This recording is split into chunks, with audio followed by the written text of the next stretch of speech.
This is the 007 Debriefings. I am Intelligence Officer Wiz. And I am Weapons Specialist Zero. Thank you for coming into the meeting today. We are here to go over the mission of Goldfinger, which is the third mission in the cinematic adventures of James Bond. Zero, Goldfinger. Is this one of the films that you've watched as well previously? This was another one that I remember my dad renting from the video store and going, man, this one I hear is real good. We got to see this one. Yeah. So I was like, all right, it sounds good to me. And there's definitely a reason why this one's an iconic movie. Pussy Galore? No, just the intro. The intro is just classic Bond-style intro. Yeah, Goldfinger is a movie that I think a lot of Bond fans cite as one of their favorites. I can definitely see why. It does improve upon the formula of certain things from Dr. No and From Russia with Love. This has, I think, one special thing in it that makes it something that a lot of people seem to gravitate towards when they think of Bond films. So let's just dispense with the formalities and let's just get into our mission parameters for Goldfinger, shall we? Yeah. So, Zero, let's start with 007, James Bond, played by Sean Connery as well. I think this is the third one, correct? I think he's done 6, if I recall correctly. I might be wrong. So this is the third outing of Sean Connery as James Bond. And I'll come right out with my feelings on it. It's about the same as the previous two, except that Bond is more aggressive in this movie. There's definitely that. And also something that was a relic of its time is just in some ways in how he treats women in this one, because right at the beginning he's getting a massage from a woman, and then just Felix Leiter comes up to him and is basically like, hey, I need to talk to you about the mission. And then he basically just kind of tells the masseuse, hey, run along now, and then just gives her a hard slap on the butt. Yeah, I'm just like, whoa, that is a relic of its time. Holy shit. And kudos for the person that made the sound effect for that, because I was like, whoa. But yes, absolutely. And not even just that. That's the first thing you see.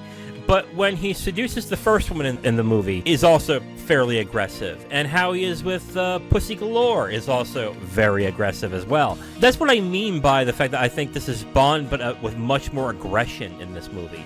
Is that when the way he treats the women in this movie is kind of like a foregone conclusion that, yeah, they'll go with it. That is true. I do agree with you. He does ooze on the charm a little bit more in this movie, but with a sense of like an aggressive salesman. Like, oh, you want this, right? And boom, goes right into it, which, yeah, in these days is not good. But what I will say that is interesting about this movie is that throughout half the film, Bond's a prisoner. He fails throughout most of the film. He seems like he has things under control, and then boom, completely out of his hands. It's like, oof. Yeah, he thought he had, just a well-laid plan, and just Goldfinger's always ahead of him in one way or another. Yes, absolutely.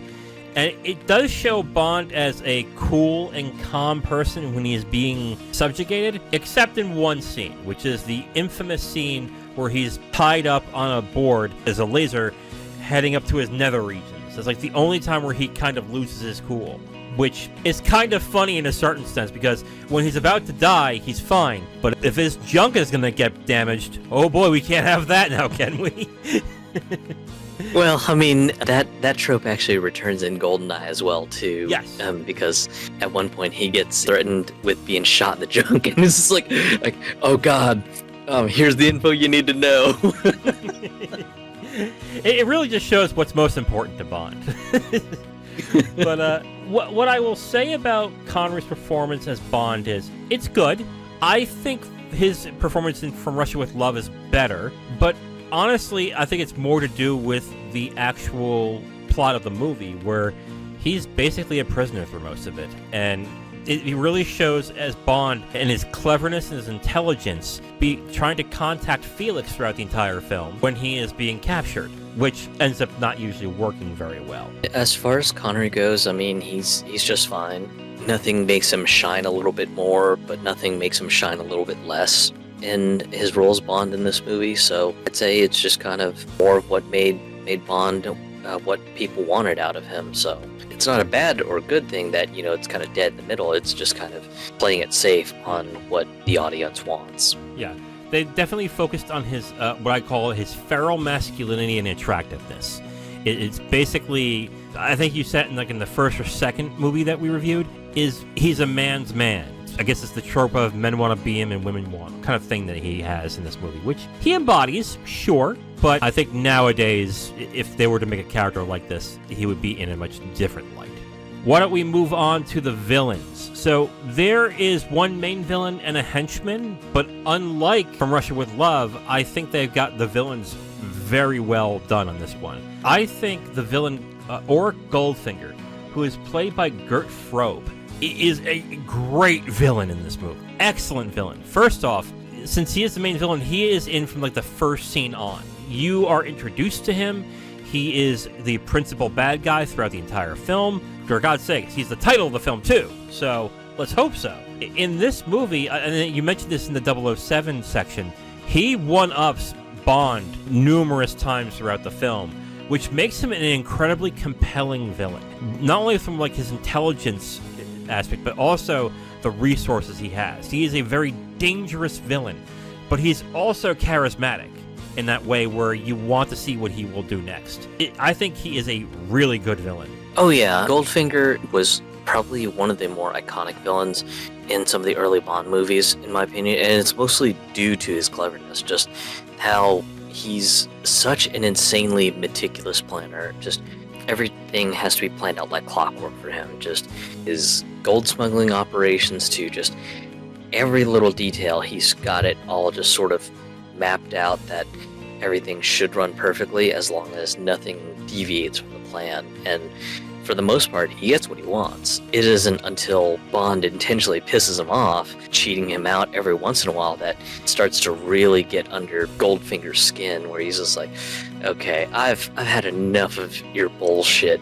You need to learn to just piss the hell off. And that's why it just seems like every single time that Bond seems like he's got the upper hand, it's like, nope, I'm gonna really show you what I'm capable of. And just for that reason, you just see Bond just getting constantly one-upped in this movie, and it's just kind of an interesting turnabout on the formula, because the other two movies have always kind of shown Bond off as kind of like the super spy. Just he gets out of every situation without fail, and when he gets into a jam, then he can kind of scrape himself out of it. Whereas this one, it's just more kind of a Bond thinks he's clever, but Goldfinger always gets the last laugh for the most part. Very clever, very dangerous type of villain.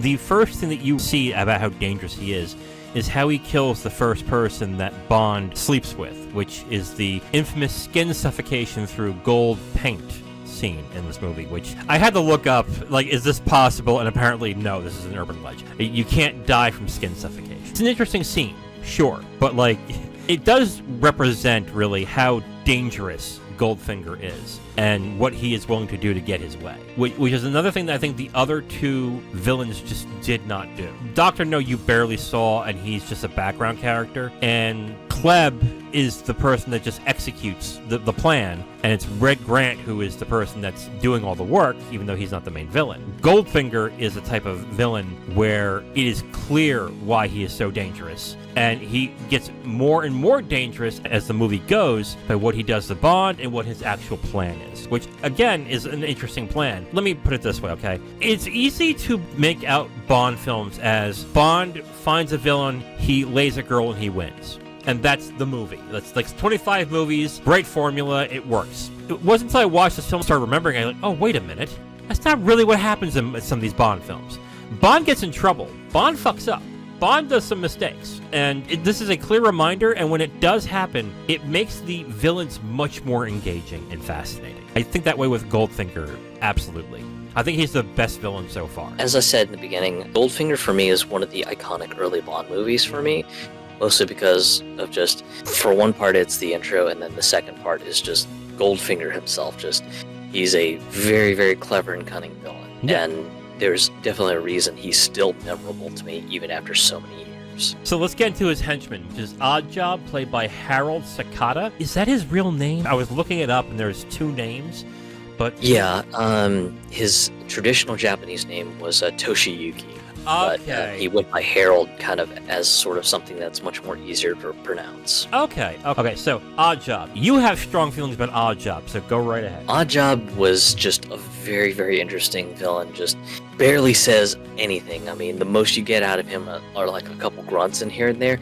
He's kind of like the very, very expeditious henchman. Most folks will see him as sort of the Korean manservant of Goldfinger, but just he's almost fatalistically loyal to Goldfinger no matter what his command. If Goldfinger's like, yeah, go take out the trash and kill this guy, just Oddjob will do it without question. And of course, the big thing most people remember Oddjob for is the killer hat. Just being able to just take that thing off, huck it at somebody, and just straight out decapitate them. Kind of funny when you see this demonstration early in the beginning at the golf course, because just Goldfinger just goes, he always takes care of nuisances, and then just hucks the hat at like a statue and decapitates the statue, and then of course just Bond's just kind of quietly taking back like, oh, what's the club gonna do about the damages? And of course just Goldfinger sort of laughs it off as it's like, I own the club. I know. Another great line. And the best line, of course, from Goldfinger is the, "No, I expect you to die."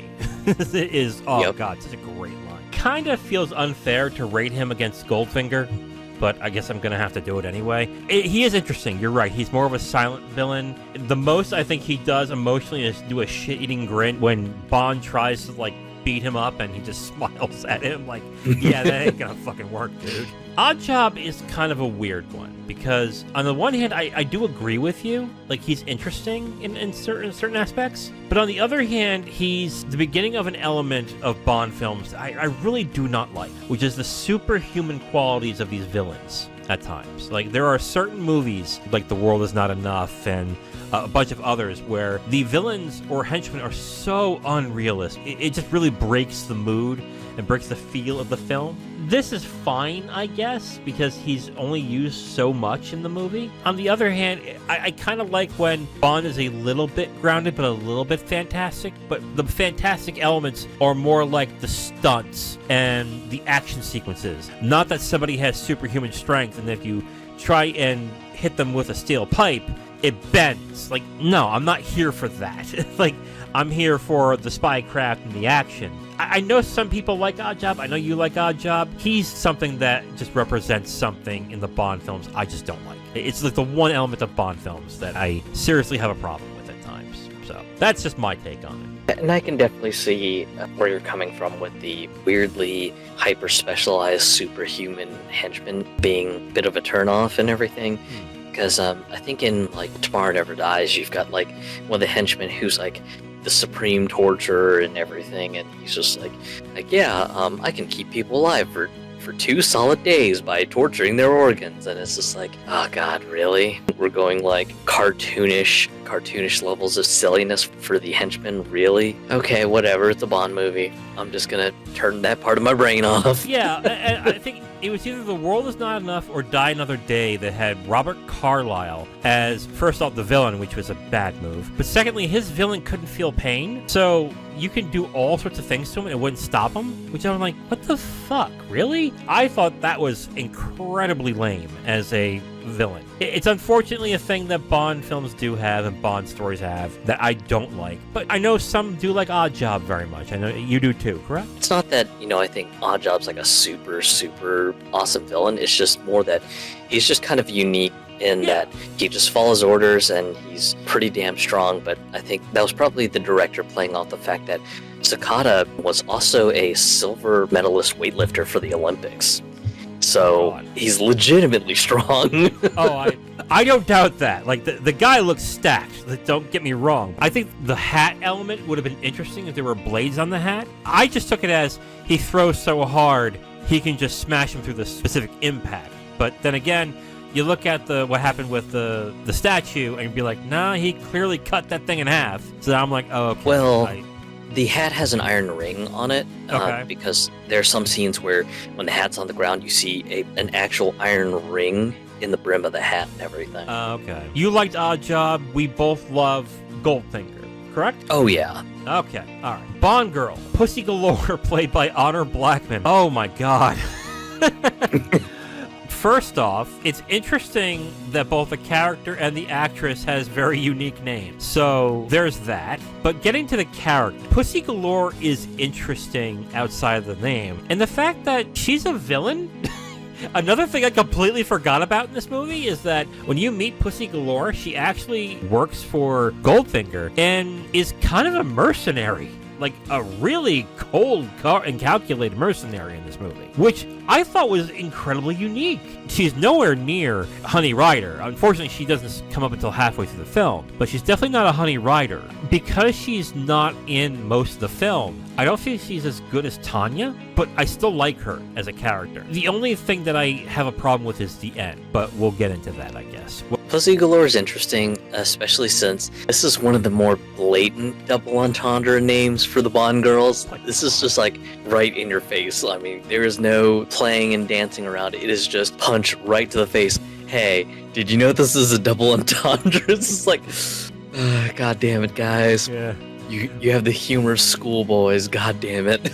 You know, if I want to be like charitable to them, maybe Pussy Galore is her call sign as a pilot. Maybe. But that's being very charitable there.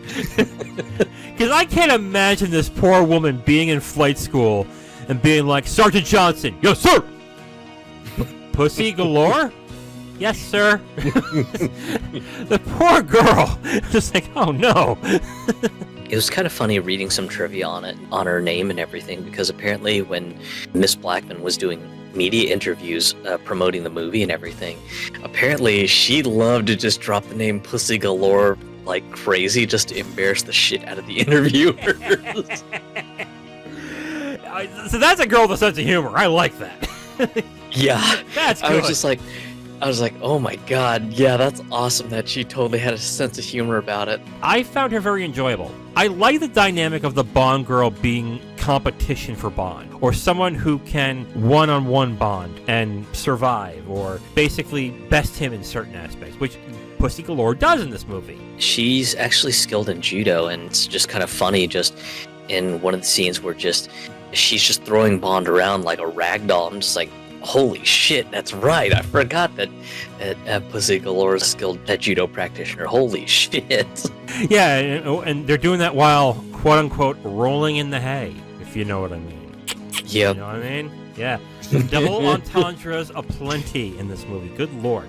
Speaking of, the only thing I do not like about Pussy Galore is that she succumbs to Bond's magic penis. Like, that's like the only thing I do not like. I know it's vital to the plot, but I would have preferred if Pussy Galore was somebody who uses Bond to get out of the situation. You know what I mean? Like, she uses him as like a bargaining chip to the feds to save him in order for her to get away. That is something I would have actually preferred to do. But because she succumbed to the magic penis and basically, I guess, either fell in love or fell in lust with him, it kind of cheapened the character a bit. But overall, like, I think this is a good character. I just don't like what they decide to do in the end. It's a bit sad. I think later ends up remarking that maybe she sort of like fell for her baser motherly instinct was what caused her to sort of like have a change of heart towards the end of the movie. Yeah. But it just seems like a very, very easy cop-out. Oh, she suddenly grew a conscience and decided to do good for once. It's Right. Like, that just seems like such a cop-out. I know, it does. And honestly, like, it's one of the weakest parts of this character. But, like, I think you're right. I think they just took the cheap way out. Overall, I like her. I like her as a Bond girl. I'm actually kind of surprised I don't remember her from the last time I watched it as being this good. But she was. I actually enjoyed her. Next up, the action. Kind of sparse in this film, don't you think? Kind of sparse, but also I think the fight choreography seemed a little bit weaker in some ways. And unfortunately, I was hoping that the car-related scenes were a lot better, but there was one particular scene that just showed how poorly the car stuff was done, and it's when Bond tries to escape his captors in the Aston. and you have the green screen effect on for like the front windshield, but it looks so dead obvious Oh yeah. that it's a green screen, because like you've got one of the Chinese henchmen that suddenly gets larger than the windshield, and you're just like, oh my god, guys, I was hoping you progressed a little bit further with the green screen technique on the driving scenes, but you friggin' blew it. You friggin' blew it. That's right. I forgot about that. I thought you were going to mention when the car went down the hill and exploded 5 feet after it went into the air. That's the one I thought you were going to be like, that's a little weird. But I completely forgot about that. I think the car chase scenes are not bad. And the stunts involving the other actors are pretty good as well. It wasn't bad, but yeah, just the driving scenes were okay, and then that one scene pops up, I'm like, oh, guys, come on. The sort of random exploding car because it got diverted off the road, I mean, that's like classic action, vintage action movies fare, so that was why I didn't really nitpick that one too much. I was like, that's just how things were for older movies, so yeah. I'm not going to harp too much on that, but yeah, I think the one scene that just got me was just that terrible green screen where just Bond's running over one of the Chinese henchmen, and the henchman just suddenly is larger than the windshield. And I'm just like, yeah, I don't think that's how it works. One thing I did notice, though, do you notice that they have green screens in the weirdest places in this movie? For example, in the beginning, when the two men are playing gin rummy, Goldfinger and this other guy, they're doing it under green screens. Did you recognize Yeah, it was a bit weird. Yeah, I was like, what the hell? I was like, why are they doing this like green screen? The other action scene is, of course, the Fort Knox scene. I think it's also pretty good. But I think the best part of the scene is when you notice Felix is there and the Americans are there. Because it does one of two things. The twist, it's a surprise to see Felix there, number one. Or if you're paying attention, it makes you realize something else is going on. And you learn what happens towards the end in that scene. Other than that, I think the action is good. It's not great, but I think I still prefer From Russia with Love when it comes to action. I mean, it was like I said, the weak choreography for some of the hand-to-hand stuff was a little bit of a downer. Completely forgotten that the only fight scene that I think really, really was good was the one between Bond and Oddjob. That one looked like it had much tighter choreography and everything. It's a bit of a disappointment that they sort of dropped the ball in the action. And then, of course, my gripe with the car green screen, which just looks absolutely just jarring and unrealistic. It's just like, guys, you nailed the green screen car stuff in From Russia with Love. What the hell happened with that particular scene? Yeah.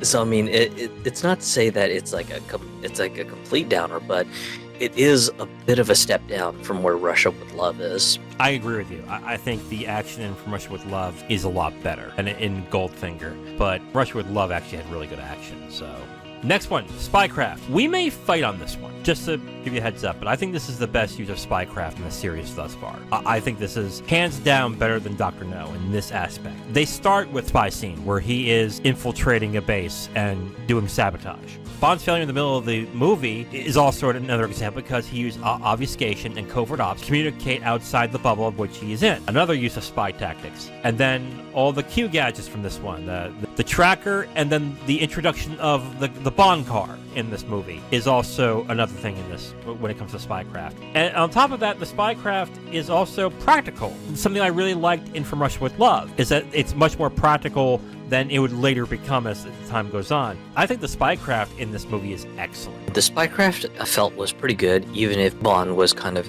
captive or hostage most of the time. And it's kind of funny that you mentioned Q being in this movie, because this movie would start the tradition of the Bond car, which we have the Aston Martin this time around. Mm-hmm. And then also it would start the tradition of sort of the antagonistic joking that Bond will do with Q for most movies. Yes. Where just he will sort of antagonize him about like some of the gadgets and stuff like that. One of my favorite antagonistic banter sequences is in GoldenEye, when just Q tells Bond, oh yeah, the BMW Z4 Roadster, it's got Stinger missiles in the headlights. And then Bond's like, excellent, I can blow some steam after I get out of the office. And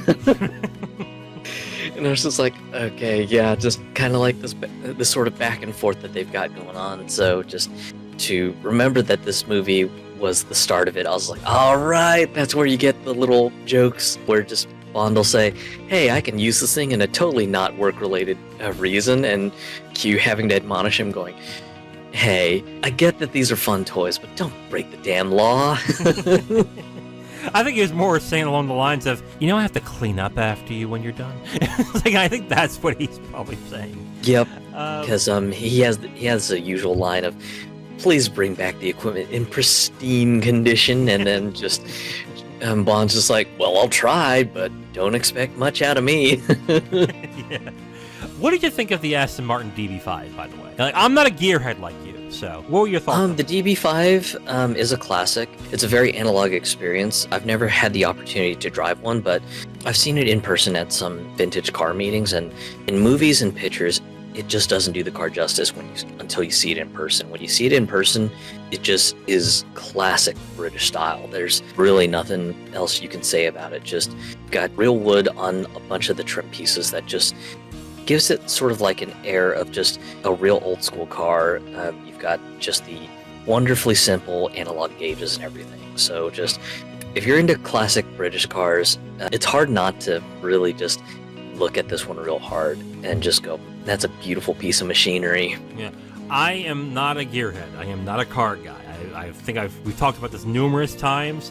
You talk about the types of cars you like, and I'm like, I just wanted to take me places. Like, I don't really care. But I was looking at this car going, that is a nice looking car. Like, that is a beautiful looking car. And I wouldn't change a thing about it. Sometimes I'll look at a car and go, yeah, I would like a different color. Or, that kind of looks weird here. I looked at one and said, I would love to have that car. That is a good looking car. Of course, it's an Aston Martin, so it's probably ungodly expensive. So yeah, that'll never happen in my lifetime. Yeah, because I think like a decent condition DB5 is within like probably the $750,000 to like maybe $500,000 range at this point. They're really expensive collector's items at this point. I'll get a loan or something. That'll probably work, right? Okay. So your thoughts on the Spycraft? Good. What do you, in comparison to the other two? What were your thoughts? There's a lot of improvisation that Bond has to do this time around, and I don't necessarily think that's a bad thing. Though sometimes his improvisation does not get him the results he wants. Right. Like one of the major plays that he tries is one of the guys in Goldfinger's like mega meeting to rob Fort Knox is all like fuck this. This plan seems overly complicated. Just cash me out. Just want my part of the take, and I'm getting the fuck out of here. And of course, Bond's like, oh sweet, this guy's gonna be out of Goldfinger's complex. Sweet. Let me sneak one of my trackers and a note to the CIA to let them know what the fuck's going on. And initially yours was like, oh, nice, Bond's gonna get the message out, CIA is gonna come in and, get things set up, it's gonna be perfect, and he's gonna be out of a jam real quick. And then, well, just, you find out that Goldfinger had said that, Mr. Solo had a very pressing matter to attend to. It meant that our job was to assassinate him and then send him to the Crusher. And it's just like, oh no, Bond's play is completely out of this one. And of course, the CIA guys who were tracking the signal suddenly lose the signal naturally because the transmitter got crushed. And it's just like, oh, that was a clever play, but oh man, just once again, luck is just not on Bond's side for this one. But good play on his part. I definitely like the Spycraft. I think this is the best one thus far when it comes to Spycraft. So let's move on to sex appeal. This is kind of a weird one because it just seems like any kind of sex appeal that was met with, well, bad news, I would say.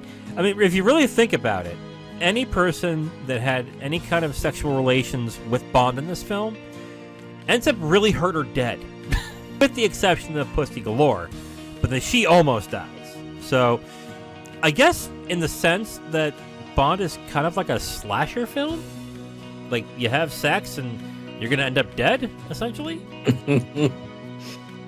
He only beds two women in the movie, which is one of the girls in the beginning and Pussy Galore. And then we noted the sexual aggression and vigor that he has in the movie. and that depending on how you look at it, it can be seen as overly confident or something worse. And we'll keep it there. I guess with Bond, like I said, I think it's more of a thing of like it's dangerous to do so. I guess with Bond, especially the sex appeal, I guess, isn't really there. For this one, the sex appeal is a bit on the subdued side. Just in the beginning in Miami, you've got a lot of women in bikinis and stuff like that. Then it just kind of drops the sex appeal aspect for a good while, and it doesn't really get back to the sex appeal until towards the end when Goldfinger gets word from one of his henchmen. He's like, hey, there are two dudes like scoping the property. I think they might be Bond's associates. And then just at that point, Goldfinger gets this wild idea. He's like, hey, actually, so Bond's associates don't start investigating my property. Hey, let's see, Galore, go change into something more fun and comfortable. Get Bond out of his cage. I want you strutting around like you're his arm candy and whatever. And bam, sex appeal gets turned right back on again. But then after that scene, it gets turned right back off again. So, yeah, in my opinion, sex appeal for this movie is a bit more subdued than From Russia with Love. I have a take that I think is probably going to bother some.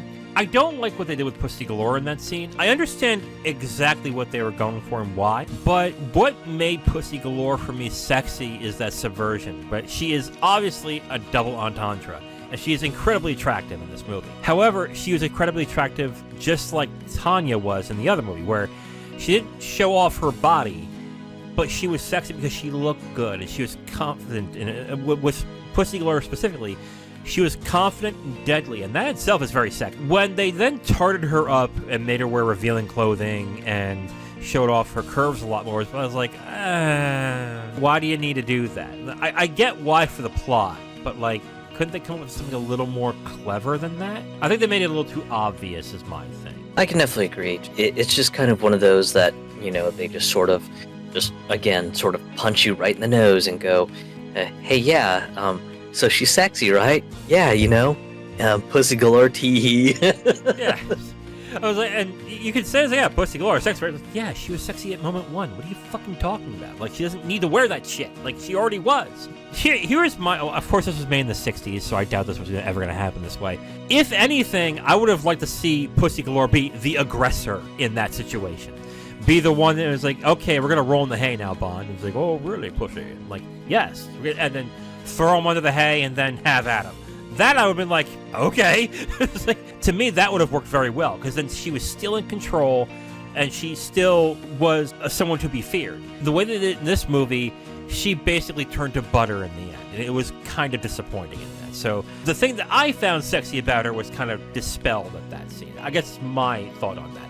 I know tons of other guys will probably disagree, but that was just me on that one. I would say that I'd agree on that point too. I mean, just subversion was great, but then yeah, just when Goldfinger's just like, hey, yeah, dress into something nice and relaxing, and you know, be Bond's arm candy for a little bit. It was just like, all right, I guess we're making it obvious. Hey, sex appeal is here, and P.S. it's on a character named Pussy Galore. Tee-hee. Yeah. Just like, guys, yeah, we know, she's the Bond. Well, yeah, we know. And then, of course, going, but damn it, the subtlety was good. The subtlety of Pussy Galore.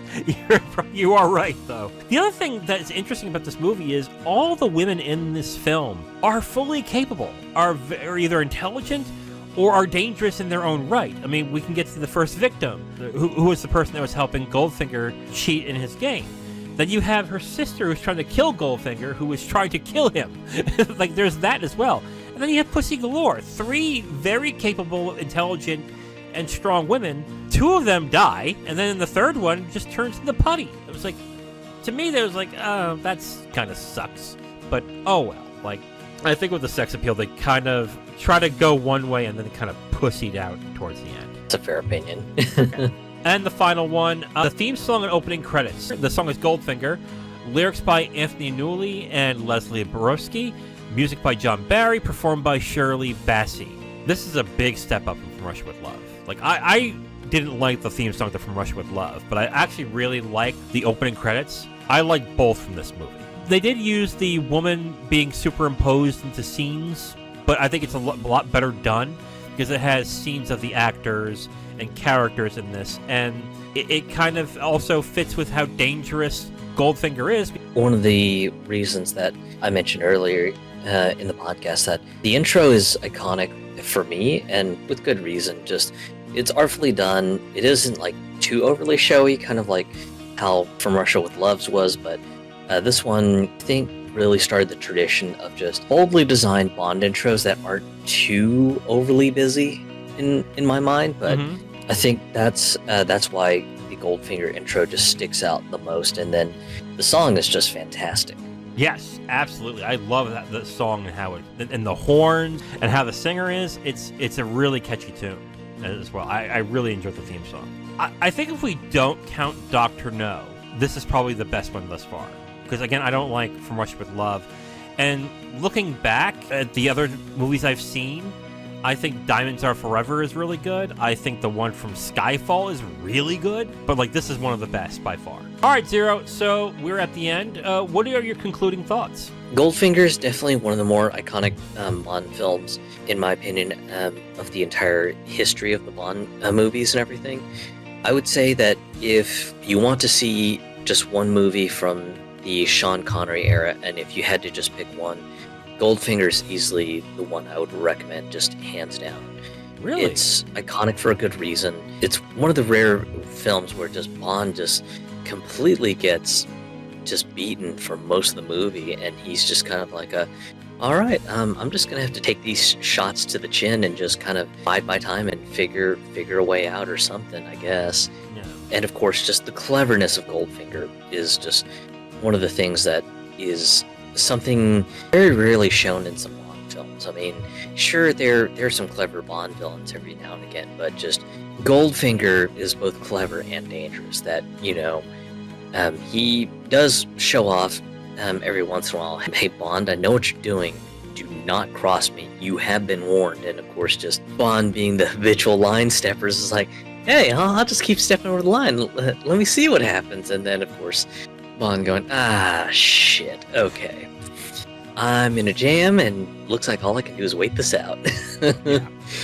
And then, of course, just Galore being just one of the Bond gals that starts off as a villain's henchman and then sort of eventually swaps sides is sort of an interesting dynamic for a Bond girl, but I don't think it's one that we see very often either. So I felt that she was fantastic as well too. But yeah, just this one is definitely something I would recommend to watch. But kind of like I mentioned, if you had to pick one of the Sean Connery movies, this would probably be very high up on the list, mostly just because of the fact that it's just an outright fantastic movie and it's iconic for good reason. I get how it's iconic. I do like the movie very much. I think it probably is, looking back, my second favorite Connery Bond. I just prefer From Russia with Love a little bit more. But this is a very good movie, but I think what makes it really good is the villain. The villain is the one thing about this film that I think it is probably the best out of the 6 Connery films that I think is what it excels in. Because I'm looking at them, I don't remember the other Bond villains in the other films. So, but Goldfinger is one of the best villains that has been in the Bond films, to me at least. And that's what makes this film really good in this case. But to me, I think From Russia with Love is a little bit better, but I can see where you're coming from, that you would think this is the best one in there. I definitely see it. It is a very good one, though. All right, Zero, mission accomplished? Mission accomplished. Mission accomplished for Goldfinger. Probably the most iconic of the Connery Bond. So, not a surprise. This is a very good movie. It's very enjoyable. It's got an iconic villain and a henchman in Goldfinger and Oddjob. But yeah, like, definitely a good movie. I definitely understand why people do like this film. Is it my favorite? No. But I enjoy it, absolutely. And you do too, correct? Yeah. Now, if you want my full review on this movie, you can go to my website at IamTheWiz.com. You'll have my full written review right on the site, along with a link to the video that has this review that you've just listened to. Thank you for listening to this review. If you want to know what we're reviewing in the next couple of days, you can look on the screen right now to see what's coming up next. If you like what you heard, go ahead and leave a like on this video. If you want to discuss your opinion on the film or the review itself, please leave a comment. And if you want to hear more, subscribe to the channel. Thank you again for listening. I will talk to you next time.